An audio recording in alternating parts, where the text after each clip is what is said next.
serious, what was the worst change in a person you saw at your high school reunion? Story 1, I went to high school with a disorganized but well-mannered kid who was pretty well known and not unpopular. He ended up dropping out of college to travel in Asia, where he got into a bar fight, hit someone, and badly injured him. Spent the rest of his college years in an Asian can't remember, or prison.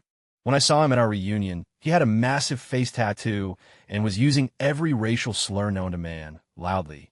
Story 2 went to my 10 years a while back. Flew from NYC back to my little one-horse town in Tien. Wasn't sure if the trip would be worth it, but reunion was held at a local bar, and everything was normal for the first half of the night. Caught up with a few old friends, had some drinks, and talked about life. Toward the end of the evening, one of the old class clowns whips his out and smacks another guy, who is seated, right in the face with it. Other guy retaliates by chucking his beer, and a drunken brawl ensues. Apparently the class clown had a tremendous drinking drug problem since high school, and no one else seemed that surprised by his actions. Last I saw, he had been jailed for meth after leading the cops on a lengthy chase. Sometimes, the saddest thing is how certain people never change. Though seeing that slap really did make the trip worthwhile. Edit obligatory thank you for the gold. A first for me. You'll really love a good slap story. Glad I could bring some humor to an otherwise grim subject. A lot of you are wondering on location. Since my graduating class was very small, and there are many comments about assault, it'll simply say that it is somewhere in the southeast, and when I say one horse, I really mean it. This is a funny story, but don't ever, for any reason, whip your out in public and slap someone with it. And if you have an addiction problem, please seek help or talk to someone. Zoxo. Story 3, as the evening wore on, it became apparent that the crazy fun party guy who seemed awesome at the beginning of the night was really the weepy alcoholic crying about having nothing left to live for. It was very depressing. Story 4, in high school, there was a girl I envied because she was the stereotypical popular girl. Blonde hair, blue eyes, full of pep. She had dreams of going to medical school and being a pediatric cardiologist. She was a star in my dance class. The lead in the plays, she could sing. She took advanced placement classes. She was nice too. On our senior trip at the end of senior year, she told me about how she'd take speed to be up for days at a time. So she didn't have to sleep and could do so much. She never went to college. She looks really bad. Had a few babies, one of them born addicted to drugs, I believe. She walks around town with her head down, all in black. She doesn't talk to anyone. It's really, really sad, honestly. Story 5, most handsome, popular, rich, quarterback of the football team class president guy took a swan dive off a high floor of a hotel in front of his wife and kids a couple years back. Didn't see that one coming. Story 6, honestly, it was me. High school me was very animated, social, and skinny. 15 years later me was very withdrawn, sad and obese. It's so strange. I never fantasized that I'd be the guy that people talked about having really gone downhill. I was always such a great student. I was active. I volunteered for things. I made art, a real type A person, someone you want to be around. But I was the one people whispered about, and it really hurt. You'd think if someone was going through major depression, they would know, right? I didn't without drawing this out. The good news is that I'm doing really great now. I'm skinny again. I'm social. I'm out there doing stuff. And I think I can count myself as someone people want to be around. It's kind of scary having a personality, but exciting, scary. Hopefully at the 20-year reunion, the whispers will be different. Story 7, just had our 20th. 2 people we cannot locate, but both are known to be drug addicts and homeless. I hope they're both doing okay, because they were good kids who had a hard upbringing. Story 8, I went to my 20-year reunion a few years back. The girl who organized the whole thing was, and is pretty popular and intelligent. She also turned out to be a high-level member of the Keith Raniere cult Nexium, which has been in the news lately. She was using the event to recruit people. Edit, this blew up while I was on the plane. The girl is the daughter of one of the founding members, who I've known since I was in elementary school. Never had the slightest clue about any of this until this reunion. One guy who was a total to me apparently fathered children with several classmates in the first few years after school, including both my ex-girlfriends. It would be funny if it wasn't so sad. Story 9, I went to my 10, 15, and 20-year reunion. I think the worst change I saw was that quite a few still haven't changed. They were the same fucksticks they were in high school. It was almost cartoonish, hanging on to who they were 10 or 20 years ago and still trying to be that guy or girl. I always ended up hanging out with 4 or 5 of the nerds that had become amazingly funny, interesting people, normal people, and I look back with regret that is a wannabe jock or wannabe try-hard cool kid. I missed out on really knowing them. Story 10, honestly, I was always afraid it was going to be me BC. I gained so much weight after high school. My solution to that, I've never been to a reunion.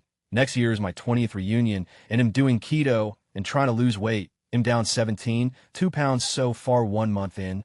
I would really love to show up to the 20th reunion looking better than I have ever looked before. Edit, thank for all the encouragement. I wanted to state that the reunion isn't the primary reason I'm losing weight, but it was on topic, so there you go. I'm viewing it as my new way of eating for life because of insulin resistance issues pose. Yes, I'm a woman. I appreciate all of the support from everyone, though it's been a real boost in morale for me. Story 11, I went to a small rural high school and didn't attend any of our official reunions. But our town has a 4th of July festival every year that served as an unofficial reunion for those of us who went away to college. The summer before my first year of college, I was hanging out at the festival with some of my friends when I heard a familiar voice call my name. I turned around, and there was Debbie, a girl in the class a year ahead of me whom I and my friends had crushed on to varying degrees. But the person standing before me was no longer that Debbie. High school Debbie was slim, petite, and pretty, with long dark hair. This person was massively obese, marred by terrible acne and a nose ring that appeared to be infected, and sporting a ragged short haircut that had been dyed an unflattering shade of brown. We conversed briefly, and she mentioned that she'd joined the Peace Corps and spent a few months in Kyrgyzstan IRC, but otherwise offered no explanation of her changed look. There was some more small-town chit-chat, and then we went our respective ways. Maybe half an hour after running into Debbie, I ran into my friend Chad. And he who had crushed on her the hardest asked if we'd seen her. I said that we just saw her, that she was probably still close by. It was a very small town, but he should know that she looked very different these days. I didn't elaborate further, as it was kind of depressing to see her the way she was, and I didn't want to come off as mean. We walked around a little bit more, and sure enough, there was Debbie again. I pointed her out to Chad, who seemed unsure about who I might be pointing towards, but then he saw, and made a face. Debbie saw the face and walked away the other direction. I came back home for the next 3 summers, but never saw Debbie again at any of the festivals, and even years later after Facebook became a thing and everyone started reconnecting online, I never encountered her. I wish I could apologize for that moment. Lord only knows what might have caused such a dramatic change over that 1 year of her life. Story 12, a friend of mine was super smart. He had skipped a couple of years. He went to college and majored in engineering. He had a great job, lovely wife, and kids. A couple of years later, he just dropped out of society, moved to a tiny one-room cabin off the grid. His wife thinks skipping grades in school messed him up. For most of his education, he was 3 years younger than his classmates. Doesn't sound like much, but at that age, it's a big difference. He was smarter than the older kids and had no common interests. He didn't know many kids his own age and didn't have much in common with them either. Everyone expected big things out of him, and the pressure finally got to him. He just got in his car after work one day and drove north. Didn't tell anyone. He married well. His wife was 100% supportive. He lived like a hermit for years while she raised and supported him and the kids. A couple of times a year he'd show up for a visit. About 10 years later, he just showed up one day with all his things and moved back home. He works on a night crew, cleaning movie theaters after hours. Everyone thought he was going to change the world. He was voted most likely to succeed. I think the expectations from everyone else led him to make decisions based on expectations and not what he wanted. Great guy, amazing wife, good kids. I still can't believe he's cleaning theaters at night. Story 13, she brought her children. There were 12 of them. She was drunk, really drunk, like she turned up drunk. She didn't leave until 11 p.m. She left her baby in the bathroom. She used to be president of the Chastity Club, 100 serious. Story 14, I think 27 people were recently arrested for heroin trafficking in my town, most of them from my high school. I only graduated with 100 people, so, edit, since everyone is asking, it was Vermont. What's really gross is this, one of the girls who was in my grade was wanted for a while. Someone said she fled when the went down. When she was 17 and 18, she thought it would be cool funny to off 2 11-year-olds at a party. Everyone came away from feeling weird because she did it in front of the entire party, but brushes that off like, oh well, she really just wants attention and she's still a virgin, so she's starving for they were 11. Jesus Christ, she's on parole, I guess, her. Just had my 20-year high school reunion. The head cheerleader was overweight and single. The class clown is now a district attorney, and my buddy who was at one point in time getting a medical degree in xenobiology, the study of alien life, seriously ended up becoming a very boring patent lawyer. All unexpected, but none of these were the worst change I saw. There was a girl in high school named, well, let's call her Connie. Connie just kind of had a sultry way about her all the time. She wasn't playing at anything, she just sort of oozed. It was like a combination of playful comfortableness with anyone in any situation and come-hither looks that she held a little too long. And she had this hair that was like a giant unmanageable rat's nest that hung down to the small of her back. I don't know what it is about hair like that, but I find it irresistible. It's incredible and luscious, and oh so unkempt. It didn't look like she had given up, but was Rather, more like an armistice had been declared, and she and her hair had an uneasy truce, resulting in the hair sort of doing its own thing, provided it still looked good. And here, 20 years later, stood Connie, looking for all the world like she hadn't aged a day. Same smile, same eyes, same hair, and yet something was different. She was broken. It was clear that with the onset of age, Connie had given up on herself. The way she hung on the words of other attendees when they talked about their children, the way Connie asked after the other girls' husbands. It was sad. Somehow Connie had transformed into Blanche DuBois. As the night wore on, Connie got drunker and drunker.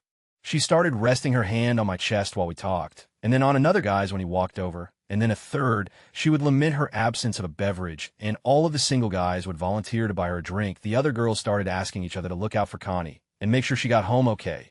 It was sad. She had decided, or been told, that her only value was her. She had given up all hope of ever being happy or having a family.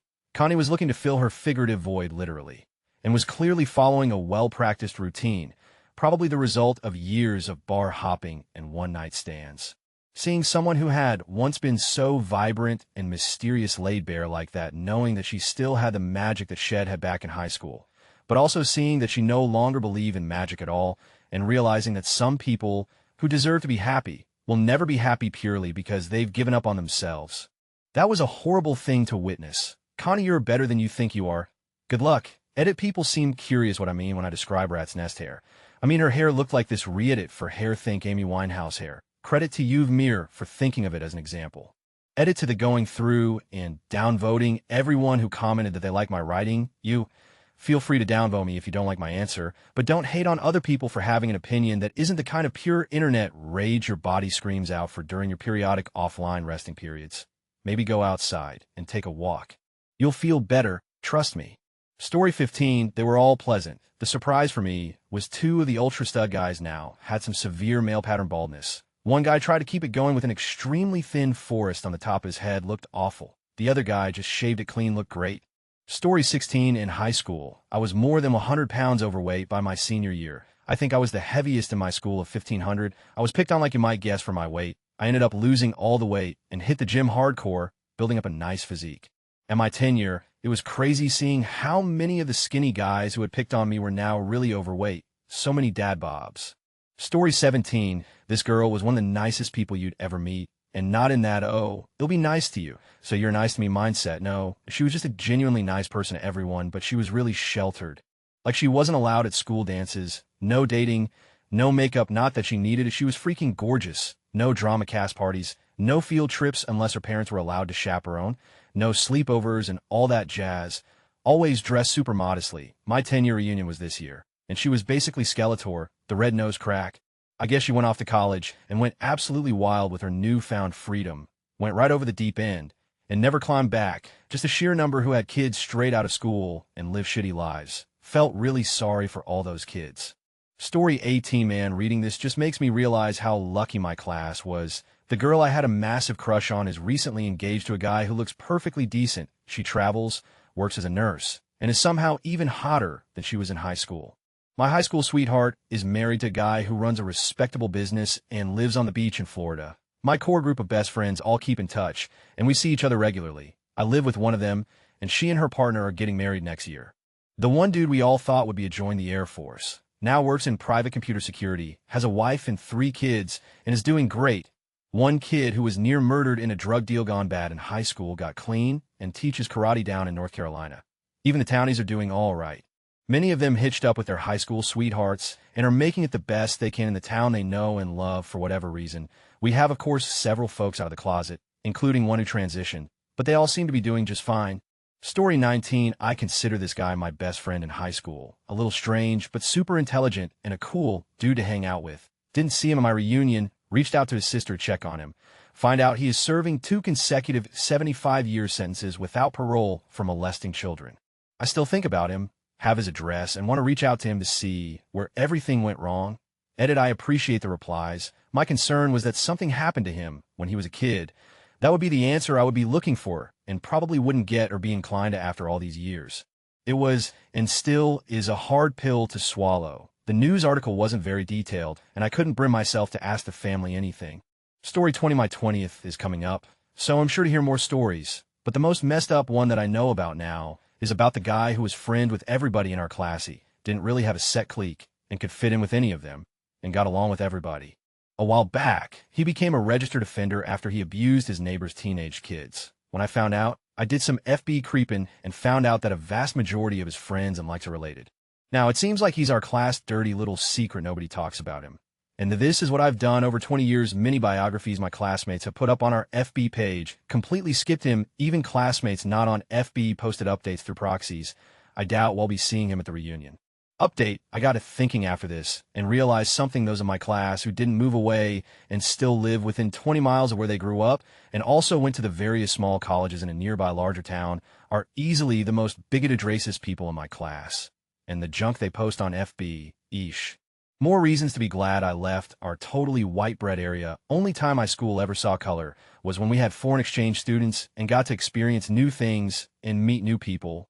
Story 21, I didn't go to my 10-year reunion as I opted to take the GED and GTFO, but this involves pictures from that reunion a friend put up on Facebook. So, years ago a friend and I ended up at a bar near where I grew up. It was a good hour drive from where I lived at the time. As the night progressed, I hooked up with a good-looking guy. Everything is going great, but I kept thinking he looked familiar. I finally said I wanted to go outside to smoke, and he came with under the better lighting outside in the smoking area. I realized it was a guy I had gone to school with since kindergarten. He was the All-American, football-playing, great-looking, well-liked type guy. We both laughed about how weird it was since I lived far away, and he was actually visiting from out of state. I was no longer interested in continuing the evening together as I felt really creepy about it now. He was annoyed, but understood. A few months later, I see pics from the reunion on Facebook. There was a guy from school bar smiling next to his very pregnant wife. I really believed he was a better person than that.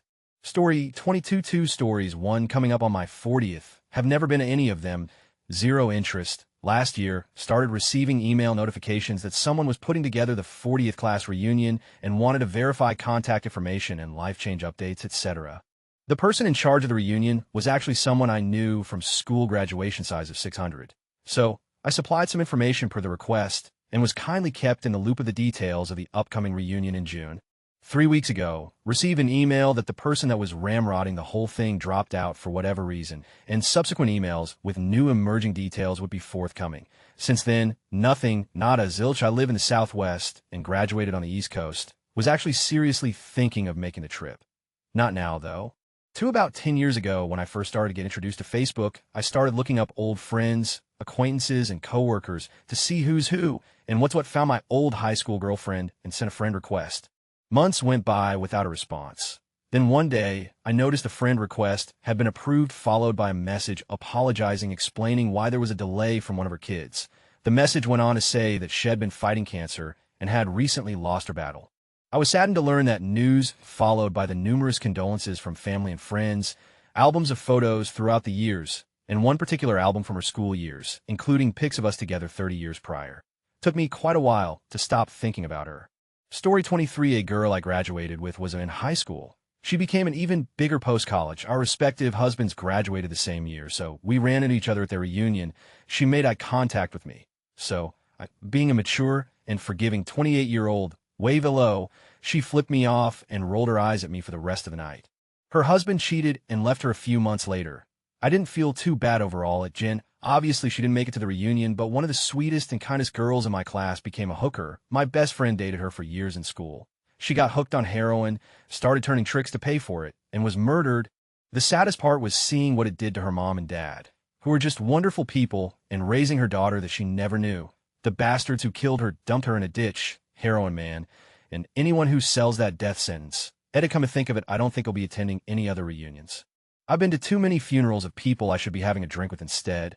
Our reunions are funerals now, and I've only been out of high school 15 years. Story 24, my 10-year reunion, no one had changed at all. Everyone was still the same. It's why I'm not going to my 20-year reunion this year, because I never liked any of those people anyway. Story 25, am not sure what was worse. The guys who were full-fledged middle-age at 28, or the guys who were still exactly the same trench coats and top hats included from high school at 28. Story 26, honestly, when my 10-year reunion came around, for years ago, I was too poor to attend. It was something like $50 to attend, and it had a 1920s dress-up theme, which I had nothing even remotely acceptable for. I had a friend offer to pay my way in, saying I could pay him back whenever, but I felt too much of a burden because I knew it would be too hard to pay him back without sacrificing meals. This was at a time when I couldn't afford the 20 a month in gas it would cost me to drive to my girlfriend's house, one town over a couple times a month. So, while I wasn't rich in high school, anything family was always poor until after I graduated, I really felt like a failure for not being able to attend and catch up see everyone from my graduating class. Since then, I've really advanced in my career field, resulting in pay raises. I've married that girlfriend. We got a house in a really nice neighborhood last fall, and we both have dependable vehicles that don't cost much in gas fee. So this isn't really how much I've changed since high school, but it's how much I struggled during my last reunion compared to how much I've changed for the better since. I'm really looking forward to attending the next reunion. Story 27, she looked like a cross between a Stepford wife and a Barbie. Perfect makeup, blonde blowout, pink mani petty, the works 6-inch heels, and minding 2 kids under 2, while her husband, who none of us knew, partied across the room and didn't lift a finger. No career, no friends, no hobbies other than TV and parenting, no social media, email. Oh, I guess I have an email address. I never use it though. I don't know how to describe how eerie it was. She was always a quiet person, but it was like all the personality had been sucked out of her. I really hope she's happy. I know some people enjoy the stay-at-home trophy wife thing, but this was next level. Story 28, the 2008 recession hit right when most of my high school classmates were graduating from undergrad, so a lot of them emigrated to find work elsewhere. There weren't enough of us left in the country to make the 1015-year reunion viable. My mind jumps to the 2 deaths that happened before we hit the 15-year mark. One took a fully clothed swim in a river where lots of people were known to have drowned. Surprisingly, he drowned. The other one was on some bonkers diet supplement and died of water toxicity. I hated my time in school. I was really unpopular and my classmates were not kind. I was always the smart kid in my classes, so that didn't help. I used to tell myself that'd be okay because in 10 years' time, I'd be way more successful than any of them. Yeah, that didn't really work out. I'm obese, mentally ill, and about to get fired from my job for underperformance. Turns out teenage misery does not translate to adult success. Story 29, just had my 10-year reunion. I think the worst change I saw was those that lacked any change. They were the exact same person they were in high school. No ambition in life. Just clinging onto their memories of what they had instead of trying to make any new ones. They went to college, got degrees, and then just stopped. Moved back home and just stopped trying. It was a bittersweet moment for me. I was ridiculously bullied in high school, mostly by these individuals who amounted to nothing. So screw them. The kid you tormented every day made it. Well, you can't get out of high school. Story 30, I've been out of high school for 7 years. I didn't attend the 5-year, but my class had a few that really up. Hannah was nerdy and president of the Flat Earth Club freshman junior year, until she got popular senior year for her mom buying the kids alcohol and letting her throw Raegers. She was bulimic and did a lot of coke. She completely dropped off the map, and the last we saw of her was her mugshot, DUI, blowing a 4, and she had gained about 70 pounds. Billy was star of the baseball team, and all the teachers loved him. He peddled small amounts of weed, but none of us expected to see him get busted for trafficking cocaine and ecstasy, armed robbery, and kidnapping. Jacob, an extremely smart and talented guitar major, was arrested for felony cocaine possession and intent to distribute. My best friend, who graduated with honors and a 4.6 GPS, dropped out of community college to marry someone she had only Skyped before from the Army. He turned out to be an abusive misogynistic who left her with 3 children, had 1 baby. Less than a year later, had twins that all have autism while dealing with the death of her mother from cancer. She still lives at home with her grieving father, taking care of her children. The joke's on Hannah, Billy, Jacob, and their friend group, though. They didn't get into drugs until senior year. I had a pill addiction by sophomore year and ended up in rehab by junior year, and everyone talked about me and my party girl reputation. 7 years later, and after only smoking weed for years, I started abusing Xanax, turned to opiates, and spiraled down in a full-blown heroin addiction for the past 2 years with multiple arrests and stints in treatment. Kinda sucks that everything they thought about me was right, but we all up and we all have our demons. Story 31, due to Reddit Inc.'s antisocial, hostile, and erratic behavior. This account will be deleted on July 11th, 2023. You can find me on in the future. Story 32, I wasn't invited. The girl organizing it didn't like me after her boyfriend defended me when he heard her making fun of me. Guess she still isn't over it. Story 33, I didn't learn this at the reunion, but this is my saddest post-high school story. There was a girl that I spent basically my entire childhood in love with. We were close, but I was always too shy to tell her how I felt about her. As she got older, she went through a pretty wild phase and was making decisions that could really her life up. And then she got pregnant. She gave birth just a couple days after graduation, and just before she turned 18. To make it even harder, the baby was born blind. I really thought that was going to be the start to a horrible story. But to her everlasting credit, she cleaned up her act, and I can honestly say she became the standard that I judge good moms by now. She was really great. Because of this, though, she ended up staying in our little podunk Western State 8K person hometown. I left for the Marines, and by coincidence ended up moving to California, and then on to Hawaii, where she had said she always wanted to live. I kept distantly in touch with her, and for quite a while, even into adulthood, nurtured the idea of someday starting a relationship with her once I was secure enough to support a family. Well, life didn't really work out that way for various reasons, and I ended up married with kids of my own, and she ended up in a long-term relationship with the captain of her hometown police department. They had another kid together, though they never got married. I used to invite her and her family to come visit me, but she never took me up on the offer. Then one day in late April a few years back, I got the news that she had been killed. She was having relationship problems with her boyfriend, the cop, and he shot her in the driveway of her best friend's house before killing himself. I couldn't believe it. I was fortunate enough that her mom asked me to be a pallbearer for her funeral. I can't really explain the feeling that gave me, but it was a type of final connection thing, and I'm so thankful I at least was able to have that. It's been a couple of years now, but I still think about her. I miss her terribly still, and it breaks my heart. Story 34, I graduated in 73. So this was in 78. Worst change. The valedictorian was living with her boyfriend and a kid in a converted shipping crate. Biggest change. One of the biggest jocks and girl magnets in the school showed up out of the closet with huge biceps and working as a dancer at a male strip joint. Best change. The guys that were nerds like me all showed up with joints, and we all got stoned outside together. Story 35, one of my hometown friends who went to my mosque is now a pedophile at age 23. Police busted him for molesting a girl and having pornographic pictures of her. He's spending the next 3 decades in prison. Story 36, my cousin was bullied mercilessly in high school. At her 10th, a guy who loudly called her fat cow instead of her name became so drunk and obnoxious that cops were called. He had warrants, and she got to watch him get hauled to jail. Sweet justice. Story 37, I just got invited to our 6th-year reunion. Who has a 6th-year reunion? But I declined. Facebook really took care of that wondering of what happened. Most people I went to high school with have kids. They're selling some pyramid scheme product. Others just gave up and stayed in my hometown to do God knows what. The worst part is that half of my class stayed in my hometown, and most were the popular kids. They just seemed to peak in high school, and they don't know what to do. One guy in particular, let's call him Alex, went downhill 2 years out of school. He was a track all-star, best in baseball and football. Then he got domestic abuse charges and DWI. The local paper quoted the judge saying that he was the most spoiled person to walk in his courtroom. So, yeah, I think I'm good. The only people who have RSVP'd are those who stayed in that town, and I don't really want to be a part of that circle. Story 38, small rural town. About 100 PPL in graduating class. Valedictorian is a house mom, making bootleg Drake t-shirts. Captain of the football team was extremely overweight and was using a cane to walk around stumbling drunk before he showed up. All in all, though, we all able to relate as we grown. Each had a good dose of adulting. And we're mostly all able TP, have a really good time. Well, at least until it was time to pay G bar tab, and myself and another old buddy ended up paying almost $1,000 because everyone else failed to bring money.